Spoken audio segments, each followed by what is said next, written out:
मुझे लगता है मीनाक्षी जी, जो अधिकार दिया हुआ है पीपल्स रिप्रेजेंटेशन एक्ट के माध्यम से या फिर चुनाव आयोग के तमाम जितने सारे कानून के जो प्रावधान है, शायद सुप्रीम कोर्ट उस प्रावधान को ध्यान में रखते हुए इस पे मुझे नहीं लगता है कि इस चीज पे आप हाथ डालेगी।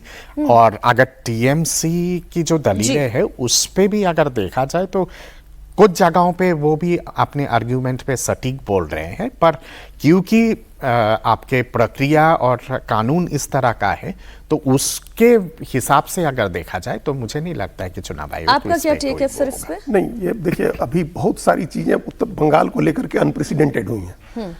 ऐसा कभी नहीं होता था या दूसरे किसी राज्य में नहीं हुआ। इसका ये मतलब नहीं है कि बंगाल में नहीं हो सकता है। जैसे कितना अनप्रेसिडेंटेड था कि सुप्रीम कोर्ट ने 705 न्यायिक अधिकारी नियुक्त किए, वो जो लॉजिकल डिस्क्रिपेंसीज में जो नाम कटे थे उनकी सुनवाई करने के लिए। आज तक नहीं हुआ था हिंदुस्तान में। आज तक जजेस को कमरे में बंद करके वो बंधक भी नहीं बनाया गया था। वो तो बंगाल में हुआ, मालदा में हम लोगों ने देखा, लेकिन जुडिशियल ऑफिशियल्स जो हैं वो एडमिनिस्ट्रेटिव काम करें ये कभी नहीं हुआ था। तो न्यायिक अधिकारी नियुक्त किए गए जिन्होंने लॉजिकल डिस्क्रिपेंसीज के सुने। उसके बाद भी हाईकोर्ट के जजेज, रिटायर्ड जजेज अपॉइंट किए गए, जो ट्रिब्यूनल बना जो अभी भी सुनवाई कर रहा है उन मामलों की, ये भी अनप्रेसिडेंटेड था।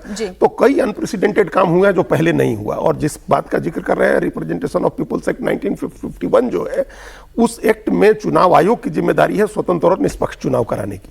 तो उसके लिए चुनाव आयोग क्या बंदोबस्त करता है, इसके आप हाथ नहीं बांध सकते हैं चुनाव आयोग को। चुनाव आयोग ने यह तय किया कि 2.5 लाख केंद्रीय बलों की तैनाती होगी, तो कोई नहीं रोक सकता था कि केंद्रीय बलों की तैनाती हो।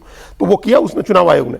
इतने चरणों में चुनाव होगा, ज्यादा में होगा, कम होगा, आप चुनाव आयोग को नहीं रोक सकते हैं। तो वो चुनाव आयोग ने किया। तो ये चीज भी चुनाव आयोग को ही तय करना है। और ऐसा नहीं है कि वहां स्टेट का कर्मचारी, राज्य का कर्मचारी नहीं रहेगा। जो रिटर्निंग ऑफिसर है या जो एडिशनल रिटर्निंग ऑफिसर है, आरओ, एआरओ, तो स्टेट का ही ऑफिसर है, वो तो वहां रहेगा ही काउंटिंग में। और काउंटिंग के लिए जो राज्य सरकार के कर्मचारी होंगे वो तो मौजूद रहेंगे ही वहां।